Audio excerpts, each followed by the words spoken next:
ଏକ ମେଗା ରକ୍ତଦାନ ଶିବିର ଅନୁଷ୍ଠିତ କଲେ କଟକର ଆଶୀର୍ବାଦ ଫାଉଣ୍ଡେସନ। କଟକର ଅନ୍ଦରପୁର ସାଇ ବୃନ୍ଦାବନ ମଣ୍ଡପ ପରିସରରେ ଆଶୀର୍ବାଦ ଫାଉଣ୍ଡେସନ ତରଫରୁ ଏକ ମେଗା ରକ୍ତଦାନ ଶିବିର ଅନୁଷ୍ଠିତ ହୋଇଯାଇଛି।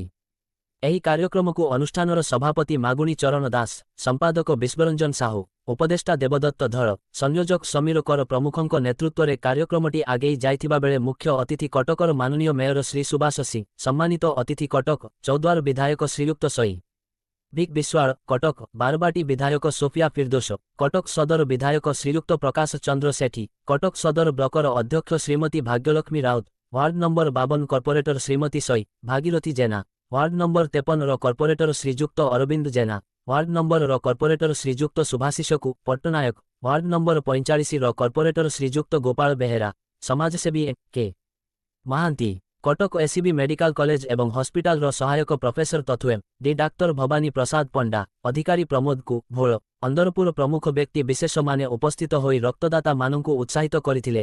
ଏହି ଶିବିରରେ ଅଧିକ ୟୁନିଟ୍ ରକ୍ତ ସଂଗ୍ରହ ହୋଇଥିଲା। କଟକରୁ ଦାମୋଦର ବେଉରାକନ୍ ରିପୋର୍ଟ।